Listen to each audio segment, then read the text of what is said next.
All right. Welcome. I don't know if this is a good idea that I'm doing this today or right now because I'm cramming it in. I don't really know if I have time, but I wanted to do one of these because I haven't done one of these in a long time. But it feels like in the broader TLC sphere, there's more things going on. They say that 5 times fast. TLC sphere, TLC sphere, TLC sphere, TLC sphere. Yeah, so I don't know how long I'll make this go. Yeah, no kidding. Slack. It's like the TLC Broadcasting Network actually coordinated this morning. Foxman, McMo, good to see you guys. Starting early, I did not. Did I? Well, I moved it up just because it fits. It fits in my window. I wish my windows were cleaner. Come on up. Come on up, McMo, clean some windows. So how to go about this? Folk versus academia. I have a video on my channel where I essentially read this small section of this interview with Tom Waits and Pitchfork magazine from 2006, I believe. Christian, Nathaniel, hey. And I went back and watched that again this morning, and it is just so good. It's just, Waits is a wizard. He's one of those guys. He's like a true genius. I don't know if people are really familiar with Tom Waits or necessarily like his music, but his music, number one, is pretty eclectic. It's all over the place, but the guy's just a wizard. He's a genius in the best sense, and he is a magician in the best sense with his usage of words and with his understanding of things. I think his broad understanding of reality, because he talks about in this article, a lot of it is about that everything is folk. And then he has a section, the quote that I love is like, the author says something like, so once you write it down, it's fiction. And Waits, because he says something right before it. Oh, I should just go find it. Right before he says it, or they're interacting, and he says, history works that way. Once you write something down, once you repeat something, it's never the same. The meaning is gone. And essentially what he's getting at is that all meaning is personal. And then the guy says, so once you write it down, it's fiction. And then Waite says, there is no such thing as nonfiction. There is no such thing as truth. He said, the people that do know aren't talking, and the people who don't have a clue won't shut up. And I really believe that this gets into my problem with broader academia, and this is what I was thinking about this morning that kind of inspired this that I want to talk about, is I kind of have, this came out on one of my live streams once, is I do have a little bit of a beef with academia. I live in this weird in-between world where I'm friends with a lot of academics. I'm friends with a lot of people with degrees. But I have a chemistry degree. That's my training. But and so like I went to school, but I didn't go to like academic humanities school, and I'm not really that well read and that widely read. And I'm kind of I'm classic for this corner. I'm an autodidact of sorts. I'm self-educated, and I broadly just dive into the technical aspects of information and any academic topic in order to make broader connecting points. I don't really like I don't get caught up in the technical stuff too much. It's even like it's just too left-brained. It's too spirit of geometry versus finesse. It's just not my temperament. It's like, even when it comes to God and theology, I call it theological engineering. And so I was thinking this morning is that I think there's some of my favorite frames and ways of thinking about things are Christ and Antichrist, or the Jesus verses, no one can serve two masters. He will love the one or hate the other. You cannot serve God and mammon. And mammon, I think, is people think of it as money, but really more fundamentally, more broadly, mammon is currency. It's a transaction. It's a game. You're using something for a, call it what you want, pragmatic, utilitarian. You have some perceived desired end, and then you are interacting with whatever it is, money, people, music, theology, whatever, in order to game a system so that you can get what you want. But the problem is that you don't know what you want. And by that I mean the true you. You don't actually know what's best for you. You just usually think you do. And often what's best for you is probably is a lot of times the opposite of what you're trying to get. And that's the danger in mammon, because God is that thing that is, I don't know. It's always beyond. That's a Clem Snide lyric, I think. God is that which lies forever just beyond the limit of what we think already seem to know. And it's that God is that which includes the unknown and the known, or it's the transcendent and the immanent, the seen and the unseen, the model and the reality, what's graspable and what's beyond being grasped. It's like this. I think, who said that? This was Guy, the wrestler, in his conversation with Paul. But he said, people think, and this is a conversation I've had with Cal, that just because you can't understand something, that it's ununderstandable. Or it's what I often say is deep calls to deep. And so, like, you may be interacting with somebody. This is why I love the Holy Fool tradition in the Eastern Church, or in the book Loris, is that, or I often think this with schizophrenics, or the line from Sturgill Simpson, Turtles All the Way Down, when he's talking about DMT, and he says, some think you might go crazy, but then again, it just might make you go sane, which is something that pro-psychedelic people talk about all the time with mushrooms or whatever. And that's true, because this is also what I talk about with the conservative temperament thing, is just order. A move toward order isn't always better, or what's understandable, or what's clear, or what's encapsulable. Sometimes the greater truth, or the move toward, and this is, I guess, the spiral. Like Tomberg talks about this in Meditations on the Tarot. The circle is the closed circle of the Ouroboros, which is trapped. You're trapped. Makes me think of what is it?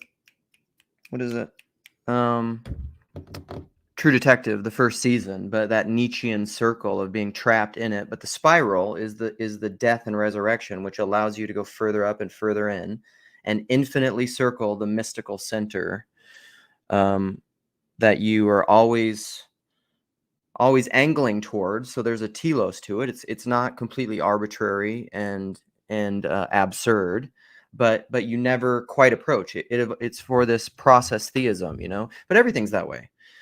Knowing a person is that way. There is a fidelity and a harmony toward centering around the thing that you know and you don't know. And you can stay faithful to that. Like, if all of a sudden you just go off out here, like you've left fidelity to the person, or to the whatever, the infinitely transcendent thing, but you never, it's inexhaustible, and that's the truth of the spiral. And so, yeah, what I wrote in here is that folk is this acknowledgement that truth is, I think what folk is an acknowledgement that truth is fundamentally relational and personal, which gets into my personalist knowing. So, because folk is intrinsically a relational thing. It's just like you catch. Tom Waits talks about this in this article. Is like, you pick up something from somewhere and you don't know, and you remember it, and you maybe try to attribute it for a while, and you quote it. I mean, most of my Lukeisms and things that I just spout off, like, often I'll attribute them to wherever I got them from, but then sometimes you forget. And this is how it works with planting seeds. You plant the seeds, God brings the harvest. So, like, seeds are planted all over the place. And then some of them take fruit. Some of them go into the ground and come forth and bear fruit. Some don't. Some lay dormant for a long time, and then they get picked up by a bird, and they get carried over there, and then they grow over there. That's how reality works. That's how your knowledge works. That's how your knowing works. And so that's the folk process.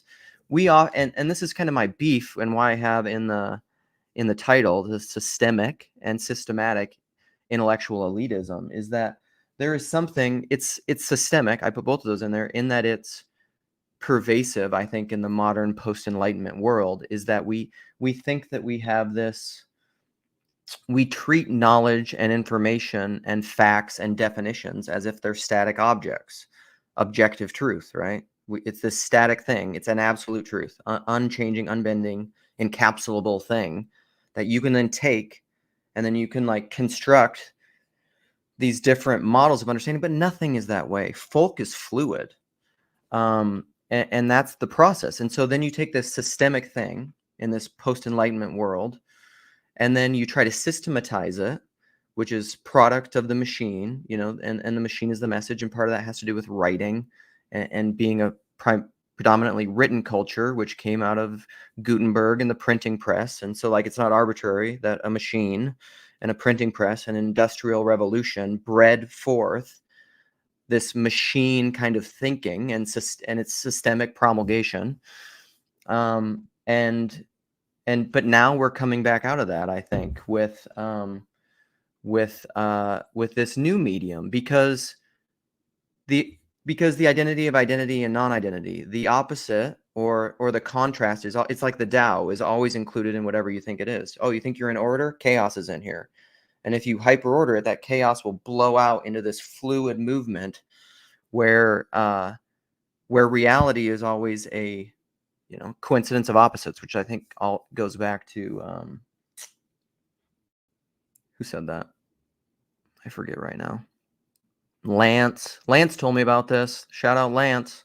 Folk stuff, but anyhow, he's a Western guy, actually. He's a Western intellectual, Western mystic, but I forget his name right now. So, and then my personal background is that, I've often said I'm half hillbilly and half redneck, and most of my family and people I grew up with and what I know is very blue collar or less than blue collar. I mean, I wouldn't even consider broad hillbilly stock that blue collar. And so, but yet I like philosophy. I like thinking. I dabble in it at times, but I don't like I've never been of the temperament or the personality to want to subject myself to the systems of academia. I've never wanted to play those games because I find them,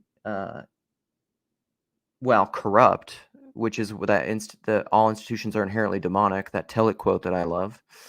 And that was my experience, is like which is what true education is about. I don't know. This is my intellectual enlightenment all centered around education. And I find the topic of education to just be infinitely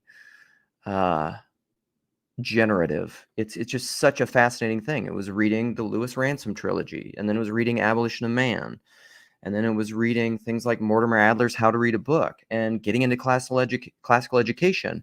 But then again, the identity of identity and non-identity. As I pursued classical education, I rarely found the spirit that I wanted of classical education in any of these bodies that claim to be classical educators, which is also the thing that I often found in religion and church, although there is truth present in all those things. I mean, classical educators are educating classically in some sense, but they're also not in some sense. Or churches often do this. Like, this is where I love to quote Peter Rollins, where he says, psychoanalytically, I love to repeat Peter Rollins, but psychoanalytically, Rollins says that grace is the freedom from the libidinal pursuit of the lack. So the lack is the thing that promises to make you whole and complete. Whatever it is, fill in the blank. Whatever you think is going to make you whole and complete, that is the lack, the thing that you lack. And so, and the pursuit of that is often hell. And then grace is the freedom from that. But then Rollins says, is like most religious institutions nowadays, what are they doing? They're promising to fulfill your lack. Just pray this prayer, just do this altar call, just follow this liturgy, just say these magic words, do whatever, and then it'll fulfill your lack, the God-shaped hole. But that's taking God and turning him into mammon, which is what religious institutions love to do so that they can control and manipulate things and whatever. either for power or status or making money or influence or whatever. But then what you're doing is you're taking Christ and turning it into Antichrist. And so it's not that I guess that's my thing, is I'm not opposed to intellectualism. Or I'm not, no, that's probably wrong. I'm not opposed to the use of the intellect properly oriented, but I'm opposed to the Ouroboros use of the intellect, which is trapped in systematic machine thinking that is never properly oriented in the way that it should, which should always be oriented to what it doesn't currently see and understand, because that's where the growth is always happening. So I don't know. That's broadly it. I really do struggle with intellectuals. There are people in this little corner that are very intellectual and a lot better at that game than I am. Like Nate, we talk about that. Hopefully this weekend I think I'm gonna make it work, which I'm so excited. Shout out for the Grail Country this weekend. I'm gonna finally get to talk to Jordan Daniel Wood. I think so. And I don't know. I love that dude so much. I think from what I know and from what I've seen, he's a fantastic person, and I love his broader messages and what he's trying to get at in Maximus and all that stuff. And so I'm really excited about that. But both those guys are incredibly intellectual, and academically intellectual.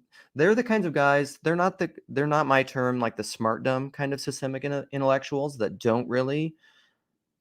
They're highly technical, but they also understand the more nuanced and and what would you call it? Mystical or the faith-based mystical undergirding of academia and academics and intellectual pursuits. They both understand that really well, and so they're kind of the best of both worlds. But very often, even at that, like I get the intellectual, the deep myopia of like the technical facets of theology tend to get boring to me. They're not as fun. I want to play more. So all right, I'm gonna put a link out so people can play and talk, and then I'll go look at comments. I see my boy T-Grog is here. He's probably loving this. T-Grog, you're probably loving everything I'm saying. This is just like going to church, preaching to your choir. Am I not right, my friend? How back do we want to go? Neil, I'm an orator, not an orator. I'm just randomly selecting a spot. I'm probably an orator, not an orator. Would anyone hire a neurosurgeon who spoke this way? I hope so. Doesn't mean you could be a bad neurosurgeon. I would argue that the problem with the current medical world is that they've gone too far in thinking that they understand things. And this is part of my problem with interventionism, is that if you're not properly oriented to the spiral, you will constantly do all sorts of medical and scientific interventions that will create problems that are bigger and worse than the disease you're trying to cure, which arguably I'd say is what happened during COVID. And it's bad. It's bad news because it becomes an idol. Any truth becomes an idol. So, T-Grog, what up, my friend? Hi, science defender here. Yeah, I'm not opposed to science. I'm Science opposed to the defender. closed circle of scientism that is not open to what it doesn't see. Well, I think some of your fans here might misinterpret what you're saying then, because the vibe I get is, science has got it all wrong, and it's the spiral and all this stuff. I just I'm very I I try to read more history than I used to. Mm-hmm. And you go back into the netherworld of medieval times and the Dark Ages, and this is the kind of crap that scholastics used to come up with. Scholastics And is exactly the same kind of thing I'm talking about. yeah, but yeah, or let's say, okay, you could say Kabbalists or mystical yogis or whatever you want to call it. it's we're kind of stuck with science. We live in a technological society. Without science, 90% of people that are around wouldn't even exist. So I don't see any alternative. Science has allowed for the human population to be as large as it is right now. Is that what Yeah, you mean? I'm kind of an advocate of weak scientism. In other Mm. words, that if there is a way to know things, the best way is probably the scientific way. Now, there's personal knowledge. Obviously, you know that you love your dog, or you know that you like cornflakes, or something like that. But as far as what's the universe made of? How does the universe operate? How can we figure out what's correct or what is incorrect? It seems to me that science is the only game in town because mystics, unfortunately, don't agree on anything. The scientists do, huh? Well, okay, I dropped this pen. It's going to accelerate towards the center of the Earth at 9.8 meters per second squared, per second per second. We can make predictions about what's going to happen. You can't do that by sitting in an armchair and just, thinking great thoughts or something. I'm very skeptical of a lot of philosophy, because you have great thinkers and they don't agree on things. And they're smart. Hegel was a very smart man. But, I mean, it's just incomprehensible stuff. Yeah. So, Do you think so? People often will talk about the right side of history. This is a term that I like. Well, I like this term, the exclusivist religion of the right side of history. And so you're essentially caging science as like a, I don't know, it's like it's a little bit of a, how would you say it? You remind me like of a Steven Pinker type who's just like, we get it now. Like we live in this great time that just gets it. But do you think that it's possible in 500 years we will look back at this current time and view that a lot of the current perspectives that science has as if it was like flat earther? well, I would say this. I, I don't believe in a telos, okay, that history has a direction. Okay, the entire history of the human race could go tits up tomorrow. Okay, somebody pushes a couple of buttons in Russia or China or the United States, and that could be human extinction. So I don't know, but I could say this, that there's certain things in science, it'd be ludicrous to say that they're going to go away. The heart pumps blood, William Harvey. You think that in 500 years people won't believe that? I think it just changes. Like I think that's just that because we live in a machine age and we've invented things like pumps, then I think we retroactively map onto a heart a pump, and that's just how we think of it now. But I don't think ancients thought that blood didn't circulate through the body and that the heart wasn't part of that. I don't know about that. Um, I mean, ancients thought that many ancients, I believe, thought that people thought with their hearts. You know, the heart is deceitful above all things and desperately wicked. Who can know it? Jeremiah 17:9. Yeah. Good verse. So that's where's the brain? There's Yeah, no brain. but like my understanding of the he and Mills, I want you to get in here and Yeah. join some things. But my understanding of the heart is that because in Orthodox Christianity or in a lot of Catholicism or in ancient Jewish thought, the heart was just considered like the center of the person symbolically, which would include things like the intellect and the mind and everything else. It's just like the heart was the core of it. It wasn't like, I mean, they weren't thinking about it in terms of like the sign that the heart is the brain where your thoughts reside. Well, it would be nice if, well, that's a technical argument for people who are Hebrew Bible scholars, I suppose. But I mean, look, a lot of people, ancient people, didn't know anything about the brain. They didn't have no idea what it was for or what it did. That's no shade on them, but we know more now. We know that epilepsy is not a result of demon possession. We know that.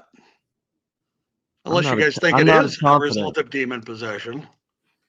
You don't think it's a result of demon possession, right? Epilepsy? I don't pretend to know what's going on with any of those things. I know that it's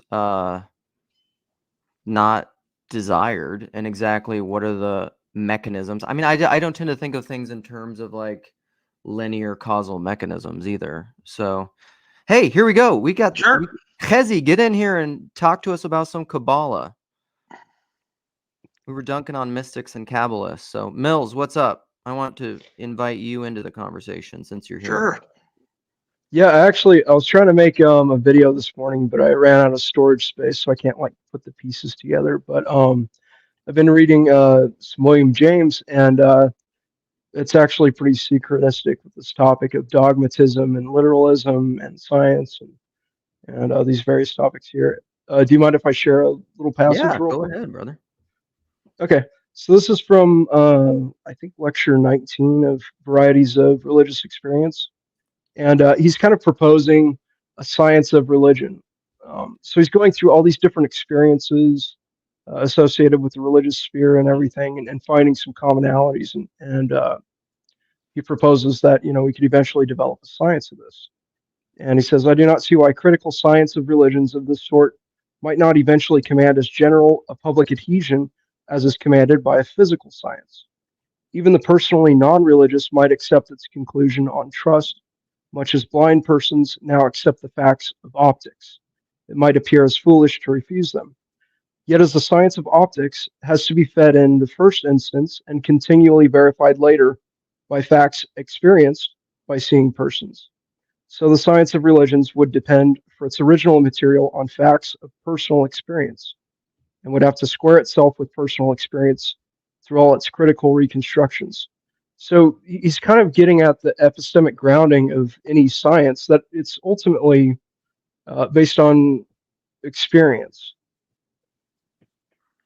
Well, that's the context in which it's ever embedded. It's like the way that I always frame that is like people talk about the hard problem of consciousness, but I talk about the hard problem of all perception. Is that like any measurement or science or like salience or what you're looking at, and then how to interpret that, and then what does that mean for you? None of that can be had without a person. None of it. Definitely.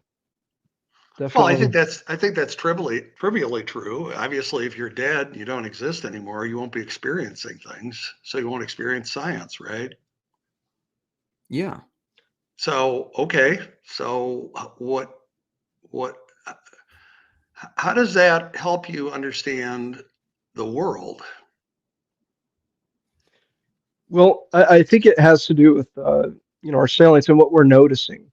Because if we're just noticing mechanical causation and stuff in a very limited way that we can track and control, then we're missing out on a lot of the different relations uh, that are there that we might be missing. And we might erroneously come to the conclusion that we've exhausted, for instance, what the heart is by saying, it pumps blood. And just the richness of the relations between things is more than we can ever really comprehend. Um,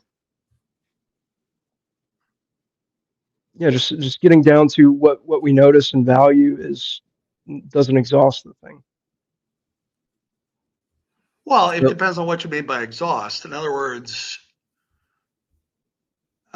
somebody has heart disease. We don't have to know the depths of the heart to treat heart disease. We don't have to know I guess the telos of the or the divine will of the heart to help people survive heart attacks. you have to know what the heart is for. Well, yeah, but science tells us what the heart's for. Isn't that a telos? Well, it's a telos in the well, if you look at causation, it would the only thing I would deny in causation is final causes. Okay. In other words, I don't think the heart was made by a disembodied mind to do certain things. Okay. It I don't know evolved. if it was either. Yeah, it evolved over time. Other creatures have hearts or circulatory systems or mechanisms to move fluids around. So I just don't know the point. In other words, well, we better not treat this heart disease because we don't really know what the telos of the heart is.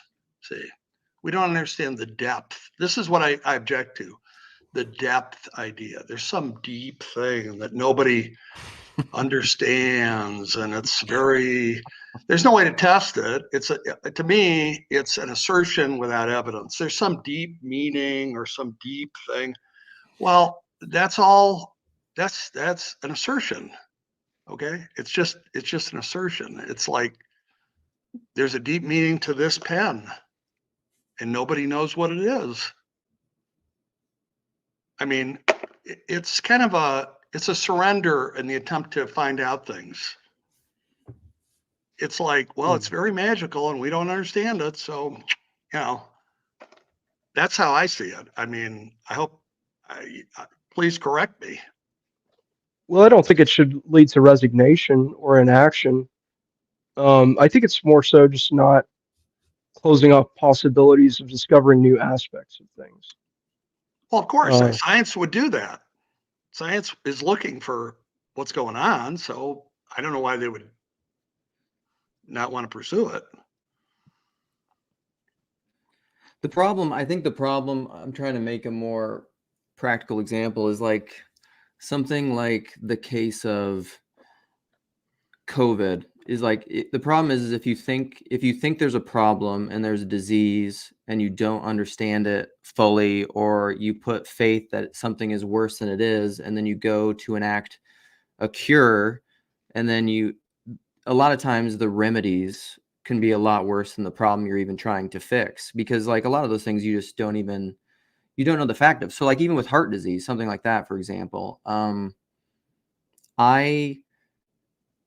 you can watch and observe a heart and know what a heart does, and then say something like heart disease is bad for you and it kills you, and you can try to remedy that. I suppose you could try to remedy that in many ways. You could try to remedy that with Diet, medications. exercise. Yeah, Diet, you could use prescription exercise. drugs. Yeah, sure. You could use a lot of different things, but Sure. but then all of that is kind of presupposing a lot of things, like not dying is good, life is good. Well, I think for most people, now I'm not speaking for everybody, if you're free from pain and you have significant relationships in your life and you enjoy yourself, then life would be worth living. But that's a hypothesis. Most people do not commit suicide. So I would say that most people think life has some degree of benefit for them. Yeah. So, yeah, I guess what I object to, I mean, it's just a thing I'm trying to puzzle out in my mind. Look, mystical experiences, I've never had one, so I don't know, but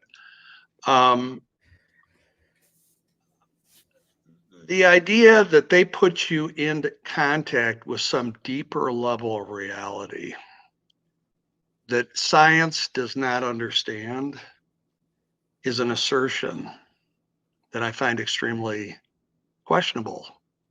That's all. Now, if you can go to a mystical experience and pull up the winning lottery numbers for next Tuesday, that would be amazing. That would be fantastic. That would be proof. So are you Strong more evidence. opposed to claims of mystical authority that then are imposed upon other people? Because if Well, I someone's think just claiming an experience for themselves no, and they want to, yeah, that's fine. If they haven't experienced themselves, it's a personal experience. You know, I've had dreams where I spoke to dead relatives. I mean, okay, did I really speak to them? Maybe. well, so You this would know, probably get into my systemic and systematic elitism though, but you are of the belief that science is not whatever. I don't like the categories of subjective, objective in general, but you're of the belief that science is just like objectively true. And so I would say, science, the truths of science should those be imposed upon people for their own good? Or like where are the lines of scientific truth and how that is applied to people? that I'm a fallibilist. In other words, science can be wrong. Sure, it's a human enterprise. Of course, people are wrong. Uh, How should science science be gets used? say, well, science is compared to everything else our best method in figuring out what in the hell is going on in the world. Okay, and then And the and alternatives and are so not, what?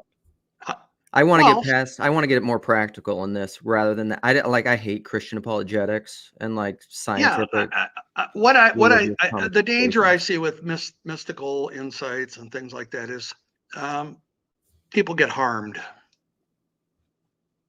It So this harms. is like a Sam Harris thing. This is like a Yeah, harm but I human don't. flourishing. Maybe I'm more of a Christian than some Christians, but I don't like to see people suffer unnecessarily. I don't. I don't like that. I think it's. I don't. I think it's sad. Who would you imagine? Who would you imagine says besides like a sadist that they like to see people suffer unnecessarily? Well, I would say very few people, fortunately, but Yeah. if you advocate for things that are harmful, um, How would you define harm? well, let's say dying of cancer, like lung cancer, cigarette smoking is harmful. Now, um, lying to people about your investment opportunities in multi-level marketing, that's harmful.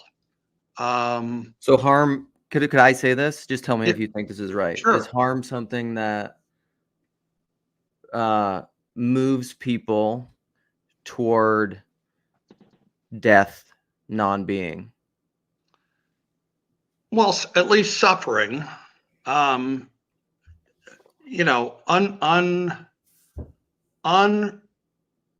unnecessary suffering.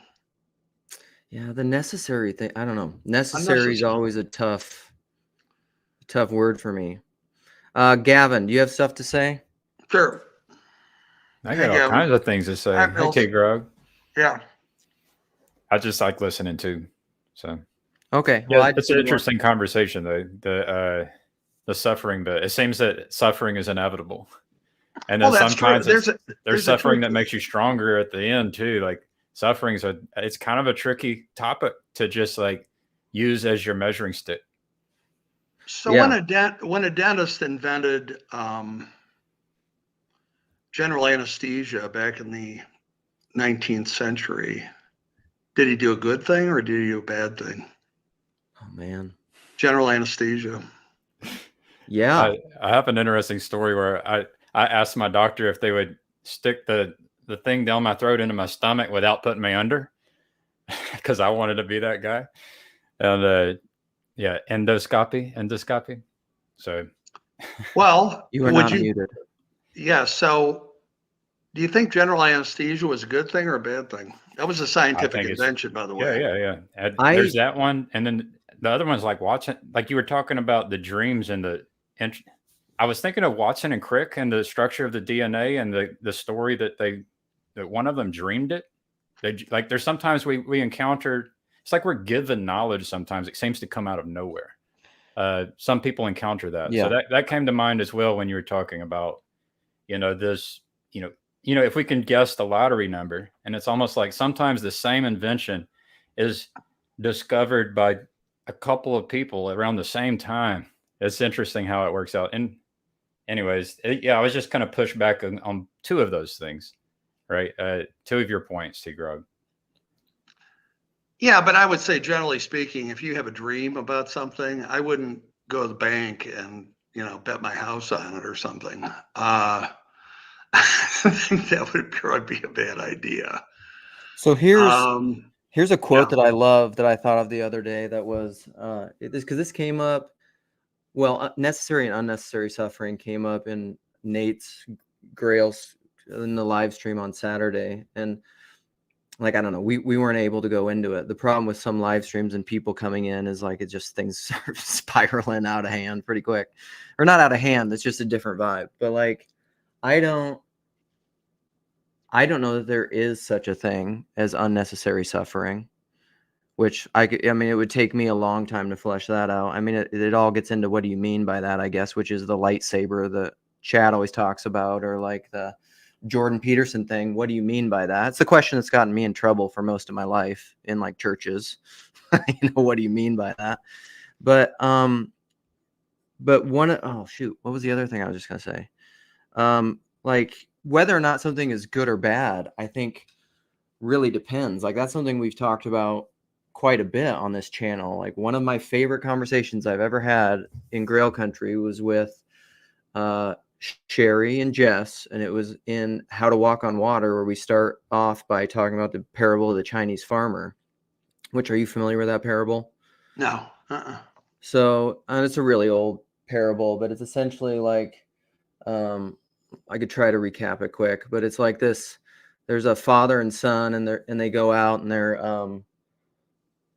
planning for a harvest, and then they have a horse and they're getting things really done well, and getting a lot of crops done, and then all of a sudden the horse. Would you like me to read it to you? Yeah, you could do it. Once upon a time, there was a Chinese farmer whose horse ran away. That There you evening, all of his neighbors came around to commiserate. They said, "We are so sorry to hear your horse has run away. This is most unfortunate." The farmer said, "Maybe." The next day, the horse came back, bringing 7 wild horses with it. And in the evening, everybody came back and said, "Oh, isn't that lucky? What a great turn of events. You now have 8 horses." The farmer again said, "Maybe." The following day, his son tried to break one of the horses, and while riding it, he was thrown and broke his leg. The neighbors then said, "Oh dear, that's too bad." And the farmer responded, "Maybe." The next day, the conscription officer came around to conscript people into the army, and they rejected his son because he had a broken leg. Again, all the neighbors came around and said, "Isn't that great?" Again, he said, "Maybe." The whole process of nature. Okay, it keeps going. Yeah. Right. So that's essentially, I mean, that's what I'm getting at, is like even your understanding of good and bad and judgments, like that's something we talk about a lot in the Little Corner. The difference between discernment and judgment is this absolute.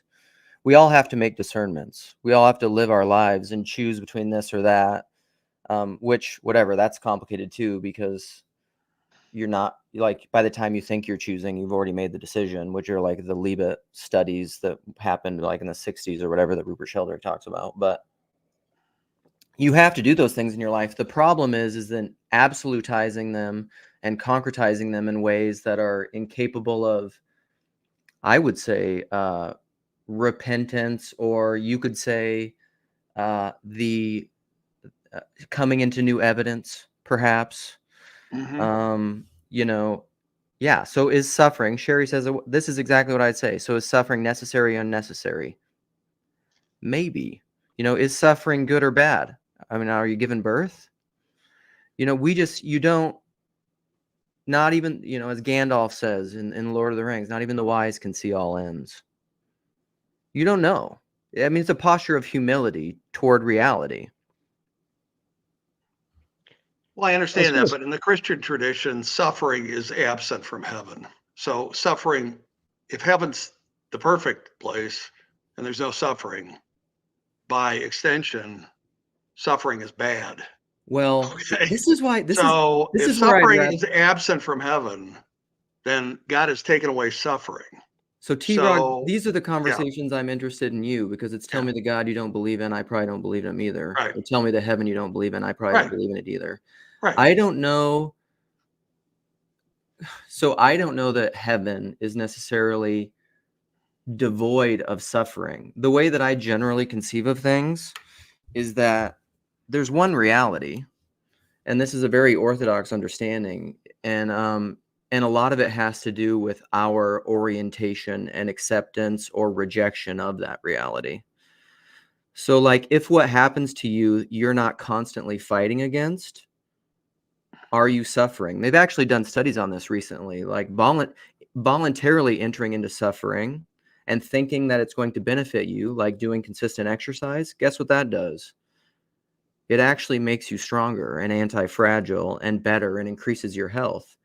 But if you are imposed a certain suffering like stress that you think is bad for you and is not doing you good, it will do things like give you cancer.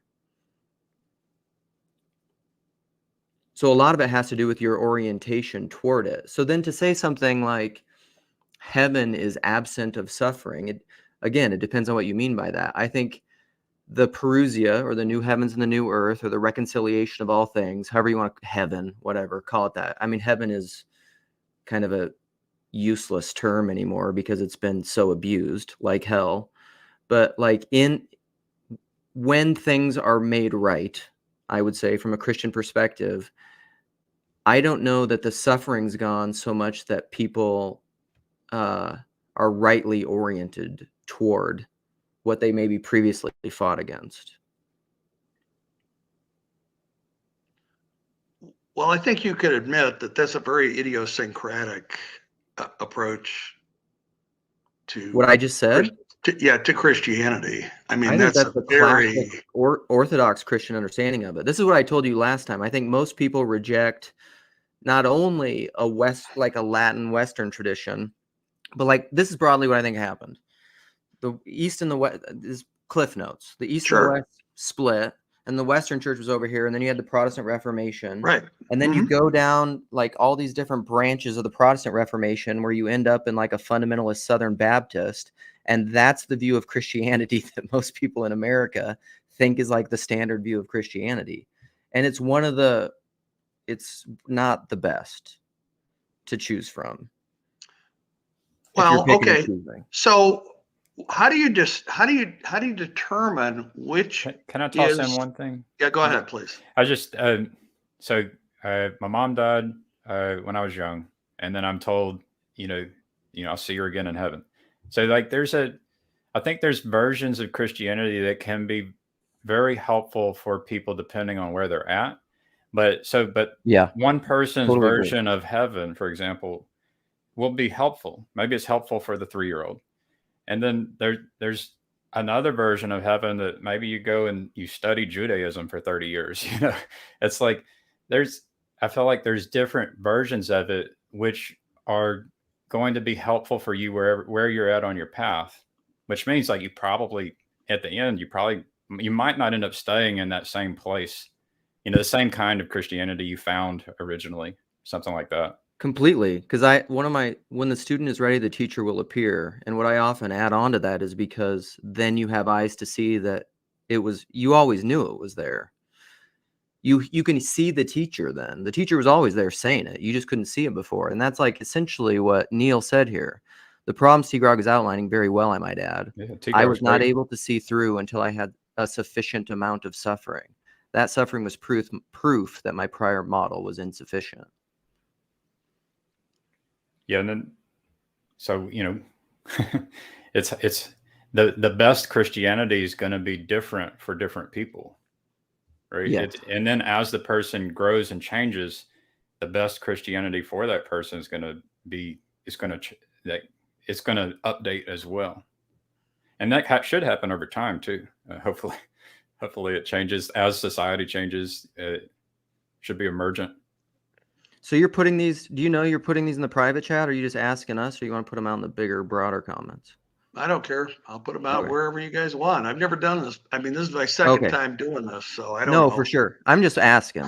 So, No, I because I don't. just don't want to like air out stuff that you're putting in the private chat. No, yeah, Um, yeah. Look, am I for a more tolerant, nice version of Christianity? Yeah, of course.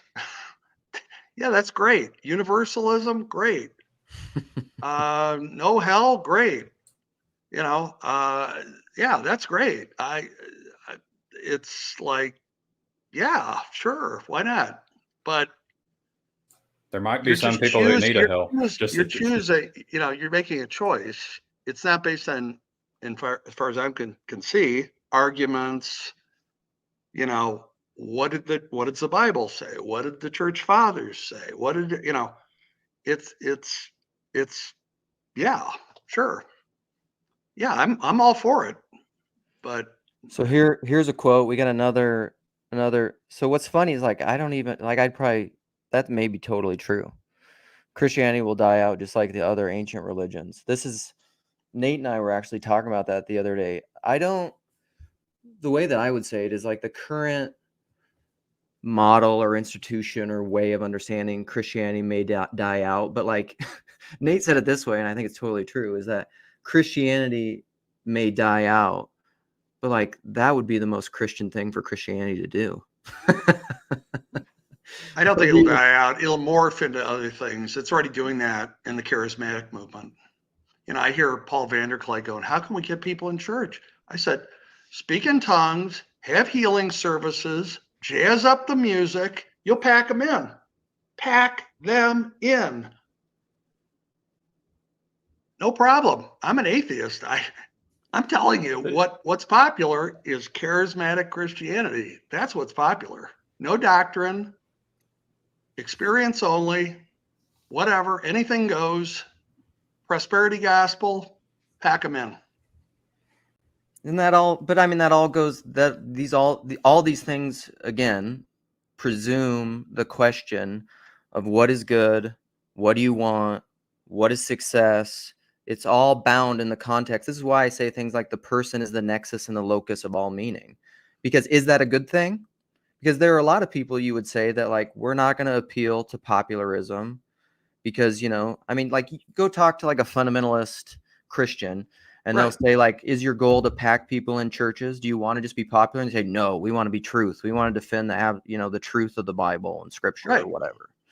Or like a lot of Orthodox people would say, do you want more people attending your churches? I mean, I think they would broadly say, sure, maybe. Like it kind of doesn't make much difference to us. Like we're doing the thing that we're doing. Right. And if people are attracted to that, great. And if they're Right. not, we're going to keep doing the thing we're doing. Mega churches are going to want more people for sure because they got to pay for those multi-million-dollar buildings, you know? Yeah. I heard somebody talk about this the other day. I think it was there's an ethicist at Harvard, and he said, "Look, here's how you can tell what you want in a society, or here's a heuristic. Construct a society, and you don't know where you're going to be in that society. You could be at the top, you could be at the bottom. Construct a society, and then, you know, that's a pragmatic way to see what kind of society you'd want to have." I love that approach. I love saying, how would you build a city? How would you do it? Well, if you think about it, I mean, look at the society we have today. We have oligarchs, billionaires, almost trillionaires, and people they can't get jobs. They are loaded with debt. It's you know, I mean, call me a relativist, but I don't see that that's a good thing. I think it's bad. This is I where agree with you. I was trying to communicate with you in comments, and this is where I was pointing at, like, you know, how there can be people who are very self-centered, and I do that too, who can use the truth and their intellect for their own power and glory and fame at the expense of others. And to me, it seems like that's part of the argument of why I don't uphold truth as the highest, is because truth doesn't have anything to do with the well-being of people, right? So it's ideally you would have people who want what's best for people combined with an appreciation of truth. But when truth is divorced from care for people, it can go really bad. And so to me, I look at the world and that's what I see is kind of Yes. a pursuit of truth divorced from care for people. So it requires both. They're both important. Yeah, I would say I would think I would broadly agree with that. On the other hand, I don't like lying to people just to make them feel good. What about lying if you think that it will justify the ends? All there's a problem. It's Pandora's box. You know, what ends? Whose ends? Yeah. I'd be very leery of that. I got to take this call. My daughter's in Australia. Got to go, guys. Okay. Thank Thanks. you, Grog. Bye-bye. Yeah. Thanks for coming, buddy. Mills, Mil, you're very quiet. Yeah. Yeah, sorry, I came on this kind of cold. Kind of bummed that my video didn't work out. Oh well. So what? But you were just trying to make it, and it just like what? What happened? I ran out of space on my phone. Oh, But, okay. Yeah, can't get it to hook up to my laptop either. But no, I was curious what he meant by suffering. I wanted to lightsaber that term quite a bit because Yeah. he's talking about, you know, the kind of suffering you'd have during a surgical procedure, which yeah, we should do our best to ameliorate and minimize that, I think. But there's other kinds of suffering that are good for us that if we defer it, we actually create a huge problem by repeatedly deferring it. And I think that's kind of at large what's going on in the world right now because it creates these bigger and bigger problems because you're not going through the experience you need to, which necessarily entails some suffering in order to get the transformation. Right. Right. Transformation, suffering for any sort of meaningful transformation to become who you probably most want to be at your core level. It's going to involve suffering, you know. I think Some sort. the best argument for that the atheist will bring is like think about the child who gets cancer, you know. That's like there's a kind of suffering in that, and you know, infant mortality and longevity and quality of life. You know, to me, yeah, suffering needs to be there in order to do the learning and the transformation. But so I wouldn't want to get rid of suffering, but there's probably something like medicine, you know, being able to heal disease, cure disease, avoid disease. Like it would be nice. But there's always so many things that we don't see, like even the suffering of a young child who dies early. Like their personhood is so connected to so many things. So again, to me, it's a very Chinese farmer thing. Like, is this good or is this bad? We'll see. What's the ultimate end of that child? I don't know. Well, there's the all things can be used for good thing that I can see that. But I don't know if that means that we should just like not try to do good work, you know, No. try to help participate in making, you know, being a better person and helping things become better. No, right. Absolutely. So both true. Right. I think it's just sometimes there's wisdom there, and then you become my concern with interventionism is always like people say, behold the words you use. At first you start using them and then they start using you and you get captured, or like the medium is the message, you know. This is just the broad thing of how I think the devil or deception or whatever, like remove all the words that trigger you, I guess, like deception works it works by tricking you by pretending to be good. That's why it's deceiving, you know. And so like everybody barring the psychopaths are trying to do good, but then very often it ends up being for the bad, you know. And so that doesn't, I mean, this is my anarchist pitch, I guess. This is why I'm an anarchist. It's like because, and Jordan Peterson said this as much, which was his whole like take the log out of your eye thing, because he said, if you have a bunch of prescriptions for how to fix the world, start with yourself, clean your room, help your family, help your neighborhood. But like, if you want to get to the level where you want to start making prescriptions for the nation and the world, what if you're wrong? Start with yourself. I just look at the ones that are doing it already. Like, I know I'm not perfect, but when I look at the ones who are already doing it, I'm like, it can't be that hard to do better than they're doing. So that's kind of, I talked to a construction worker the other day. He said, I'm not the best construction worker, but when I look and see the way people do the work, it's like, I can do better than that. It's not hard to do better than the ones who are doing terrible, who have no care. But well, and you often want the people, this is why I like even the way that Paul runs TLC, or the way that like this little corner has worked, is because it's been a very organic, slow, emerging thing. Because very rarely, I don't know, I think it's both Lewis and Tolkien have one of these. I think it's Tolkien that says, because very, very often the person that you don't want running things is the person who wants to be running things.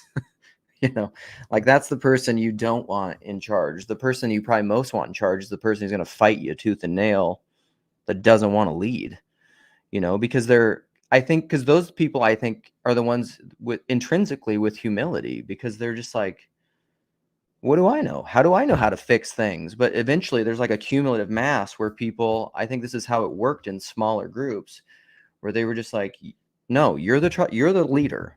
We all know, we all recognize and acknowledge that you're the leader and you just need to lead. It's almost like forced communal, you know, what would you call it? Like elevation to the leadership position. And it's a very Christian idea, you know. Jesus is constantly saying stuff like that, you know. Don't go into a party and sit at the best spot. Sit at the low spot and wait to be elevated. You know, have somebody else elevate you. Don't elevate yourself. But like, I don't know. This is why I even worry.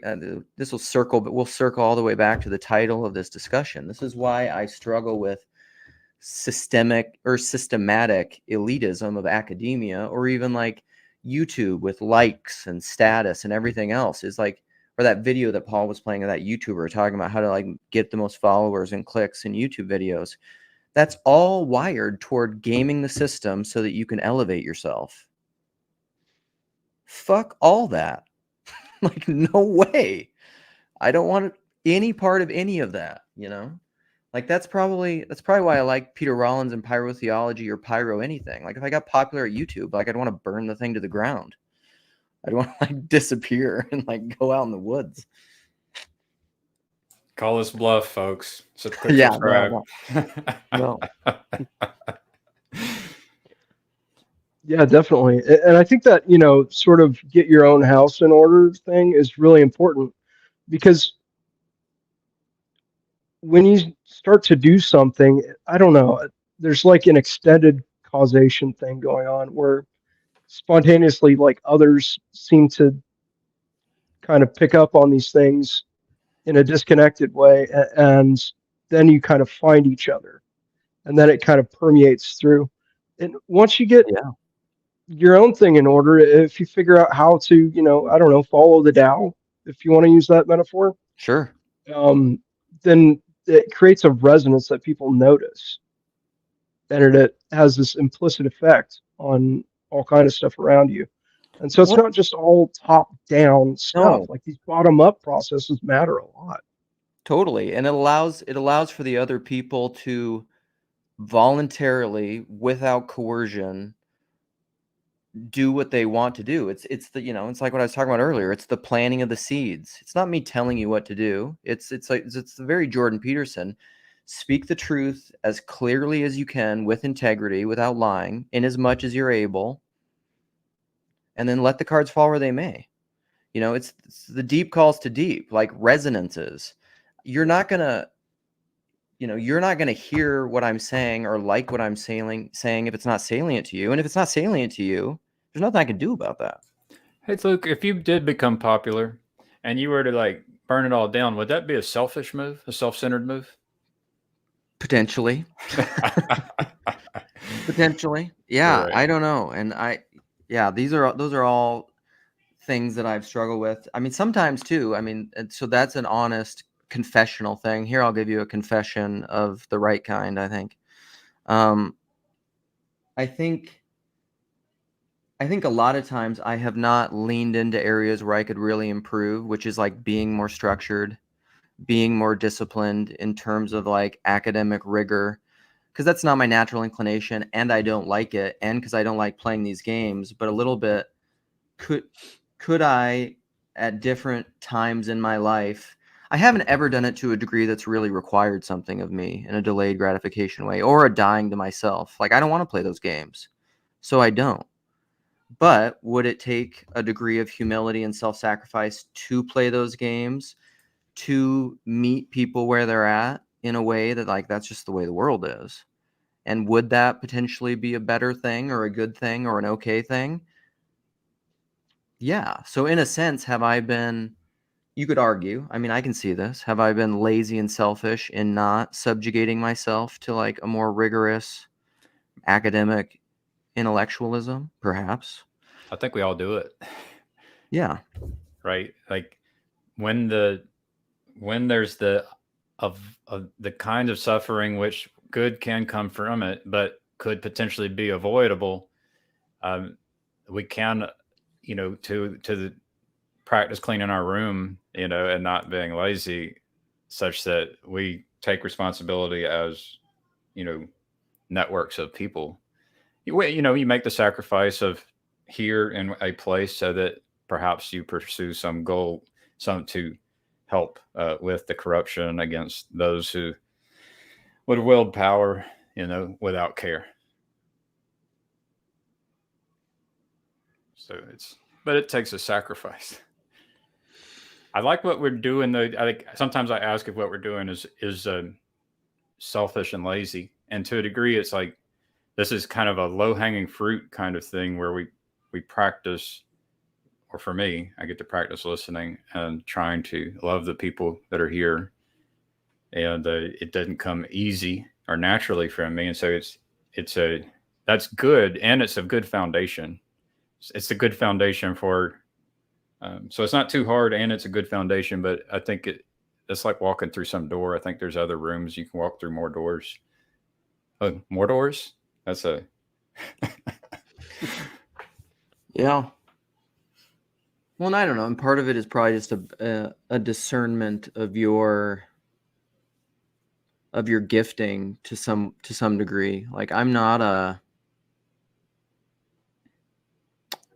I don't know, the more academia has always felt like a trying to fit yourself. It's like me trying to fit a square peg into a round hole or something. I did consider for a while going back to school for philosophy, but like oh man, what it felt like to me was like what always drove me crazy in kind of my intellectual or quasi-intellectual evangelical church culture. It just felt like I would enter into that same kind of a thing just within like academic philosophy. And because I don't think most of the people, I don't know, are there people within academic philosophy that are like truly pursuing philosophy in a kind of Socratic way, or like what John Vervaeke talks about, where they're just trying to be true, like philosopher kings and have applied wisdom in their life to like make the world a better place? I doubt it. I don't think there's that many of them there, probably, or else I just think the whole thing would be a lot different. And then I think, man, if I went to a school, and maybe could I find a school that did it, but like it's all complicated for like specific life reasons within my family and my marriage, and so at the end of the day, I just decided like that's just not. It was kind of like before you go to build a tower, count the cost. Like I've done that before. When I was younger and got all fired up and like this intellectual awakening happened, I was all fired up reading like Grudem's Systematic Theology. I was like, I need to go back to seminary. Like I got to become a pastor. And I went to Bethel Seminary in Minneapolis here for about a month. until I like started taking classes, and like that was more of my fundamentalist phase. And I remember taking classes, and like all of a sudden I had this realization. I mean, I don't know. I'd think about it much differently now, but I remember having the idea of like, oh, these people don't even like believe the Bible. It's just like, what am I doing? And so then I don't know, but like that was a very not count the cost, expensive excursion. You know? I think the issue, like what you're describing in academic philosophy and stuff, is so often it's not like this uh, sort of pure pursuit of truth. There's Mhm. always like an agenda to it. You got to build a bridge to get over here. There's always like a predetermined telos to the thing. And is it cool if I share a quote real quick? Yeah. There's a cool quote in here. Philosophy lives in words, but truth and fact well up into our lives in ways that exceed verbal formulation. There is in the living act of perception always something that glimmers and twinkles and will not be caught, and for which reflection comes too late. No one knows this as well as the philosopher. He must fire his volley of new vocables out of his conceptual shotgun, for his profession condemns him to this industry. But he secretly knows the hollowness and irrelevancy. His formulas are like stereoscopic or kinetoscopic photographs seen outside the instrument. They lack the depth, the motion, the vitality. In the religious sphere in particular, belief that formulas are true can never wholly take the place of personal experience. Yeah. Yeah. No, I agree. That's very, it's like, that's why I love these. It's like that. You guys ever seen that Pixar movie Brave? I don't know if you got little Yeah, kids. 15 times. Yeah. But it's like I actually asked the kids to watch it with me, and they don't want to watch it anymore. Oh, really? I like Brave. But yeah, it's got like the wisps, or it's like the muse that's moving out through the woods that you like pops up here and you chase it and then it moves, pops up over there and you chase it and it moves. Or like Sam Tiedemann just released his video with Moises about Harry Potter. What's the gold The thing that's snitch. Quidditch? Snitch, yeah. It's like all the same, like Peterson's talked about that too, the snitch, riffing on Harry Potter and what she was trying to get at in that. It's this thing that moves you that is, it's like that Clem Snyder lyric, God is that which lies forever just beyond the limit of what we already seem to know.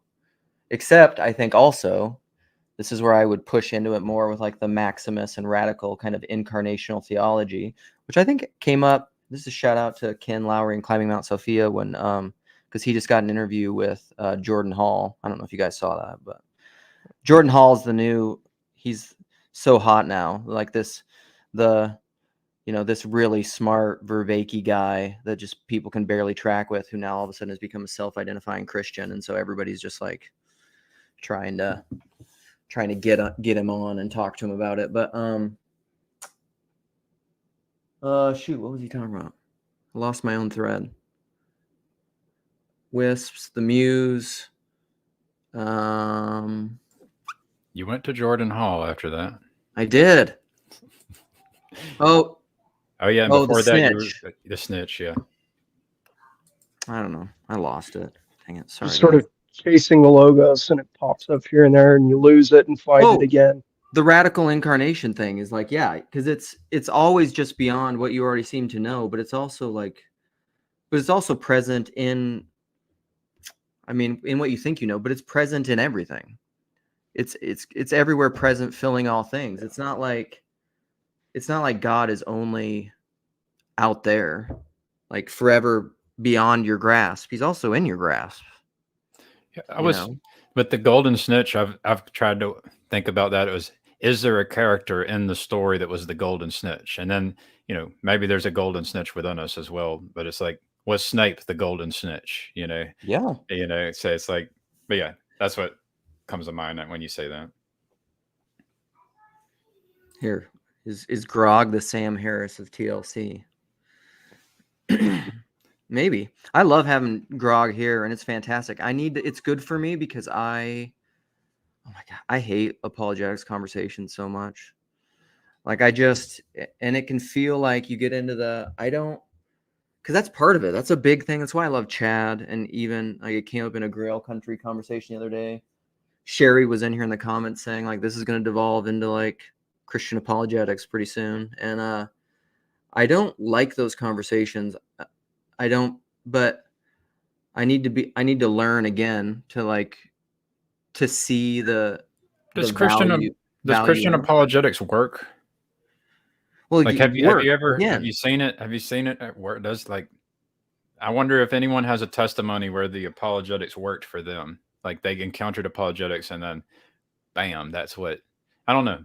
Yes, I think it does in that sense. It's kind of like what you were saying earlier. Like there's certain modes and times where like this church may be what you need. But it's maybe not the church I would advocate as like the best church. But whatever, the best church is whatever you need to get you toward the goal, I would say, of like what you're supposed to be. That's what I wanted to respond to T-Grog to the point about the charismatic churches. It's like, I think there's apologetics. There's a form of apologetics where you try to prove that the Bible is true, where it just won't work for some types of people, or maybe it's just that person where they're at that time. Right. And similarly, like even if the charismatic church was going to be the most popular church, it's like it's not going to work for everyone. Like there's not going to be this thing that works for all people at all times. It's like we're all born babies, you know. Right. And then anytime you want to absolutize it, because I would say the same thing with like street evangelism. I was really into street evangelism for a while, if you can believe it. Somebody that's hyper extroverted. I want a video. I want some video footage of your street evangelism. I've maybe talked about this before. I don't know. I had this buddy who's an Alaskan halibut fisherman that I met at Bethlehem Baptist Church, John Piper's church in Minneapolis. And I met him and his wife at like a 20-somethings group because we were trying to connect because it was a great big church. And he and his wife were on their honeymoon because they came to Minneapolis and got an apartment across the street from Bethlehem Baptist Church for their honeymoon so they could go to John Piper's church. Like this is the kind of, that's like Piper culture for sure. Like, I don't know, they're fans of John Piper. And so I met this guy. He had WDJD tattooed, like why did Jesus die, tattooed on both hands. And he'd always wear hoodies. And so he'd like walk around and you could always see his hands. And I would do street evangelism with this guy. Like we used to like watch Way of the Master videos together. So like Kirk Cameron and Ray Comfort, if you guys know who that is. Kirk Cameron's like the Left Behind dude who was on whatever that TV show in the 80s or 90s, whatever it was. I read those books. Yeah, I read a lot of them. I think I read almost all of them. I read all of them. Yeah. And so we go out doing street evangelism all the time. And so all that to circle back is say, like, is street evangelism good or does it work? I think I often think of these things in terms of like exceptions and rules. Like I would say broadly, on the whole, street evangelism is not a good thing. Like I don't think it's making genuine Christians or awakening people to things they didn't see. I think what most people think of with street evangelism is like the guy on the corner with the sign saying like the end is near. They're like, you're a crazy person. Like, leave me alone. I want to go about my day. Like you're not going to tell me anything I haven't heard before. But sometimes, Christ plays even in Antichrist. Dropping bombs. It's not good as a whole. Drop the bomb. I mean, it works sometimes. I think Christians, there's been genuine conversions from street evangelism, Hey, Teo. What up, Teo? Yeah, just come on real quick to say that street evangelism, apologetics does work for some people. And it's a powerful thing. It's a powerful tool. And it's also not just for turning Christians into non-Christians into Christians, but also for helping to strengthen new Christians' faith so they can go deeper into like understanding the faith. Apologetics is extremely useful for that. And for the evangelism, yes, look at how Haiti was there collecting, trying to use the Ray Comfort method of street evangelism. Right there with you, bro. But I do also see what you're saying. It can't be the total evangelism package that Christianity has to offer. We can do like the personal evangelism works best, in my opinion, but we also can't throw away the apologetic section. Yeah. Because I would say at the end of the day, the thing that's going to convert people is Christ in me or Christ in you. So like if there's somebody out doing street evangelism, and through that medium, yeah, I mean, whatever, we think we're just spitting out truths about Christianity and the world, which sure, you're doing that. But the thing that's going to actually break through is the personal love that someone feels through that. People are converted by seeing Christ, because I am the truth. And if that manifests in you through doing apologetics, people will become Christians. You know, I mean, that's the way I see it. But it's not like that's not an apologetic for apologetics in and of itself, I would say. So one thing that's really captured my mind, in the book of Job, Elihu is one of the most fascinating characters in the Bible to me. And, he says if there's 1 in 1,000, then he can, sort of pull someone who's in the pit out of the pit and restore them. I'm wondering, what about the other 999? I'm thinking about like seeds in the desert, and then the 1,000th one is the storm that comes in, and all of a sudden, all those other seeds have the conditions just right to pop up. Mm-hmm. So maybe all this apologetics and evangelism is kind of like planting those seeds that are just waiting on the right conditions to sort of spring up. Yeah, I would say if it's done in the best way you could do it, What does that look like, the best way you can do it? Humbly, probably. Not like, because I don't know. I just like. Sorry, I'll let you finish your thought. Well, I don't know. It's half baked. Go ahead. Yeah, I was gonna say, I think I'm with Mills. There's even the ones that aren't done well, the haphazardly done apologetics, I think those can still serve as some kind of seeds you're spreading, and the soil is more determined of, like, the person has more to say about whether it's going to germinate or not. So Yeah. I think that even badly done apologetics can be effective. No, right. Yeah. I mean, that makes total sense for me, because I don't know. I think God's working through everything. So like good or bad or anything. And so, and people are going to do what they're going to do, like when I don't go out doing street evangelism now, but I don't think I was I'm just a different person than I was then. But like when I was doing it then, I was doing it in earnest and because I love people. So, yeah, here you go. Chezi, exactly. Not pulling one by the hand, rather speaking to the heart. Yeah, planting seeds. Well said.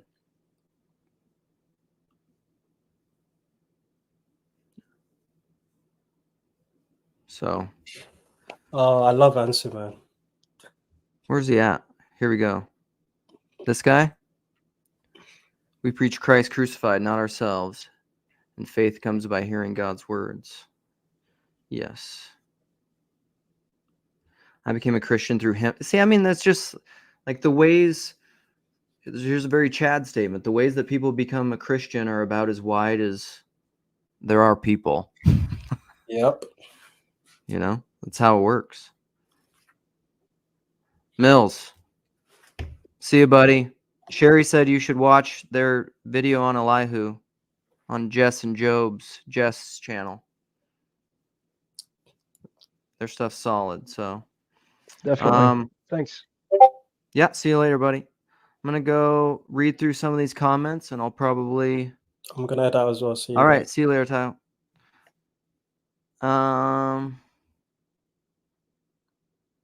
Is it the time to bail out? It's getting close. Yeah, are you feeling it already? I think it's probably good. Yeah, it feels good. It's probably a good closing out spot. I don't know. I didn't quite I probably didn't say exactly what I wanted to say perfectly, but I never do. So that's right on brand. It's interesting that you are both for confessionalism and against confessionalism. It depends on what you mean by confessionalism.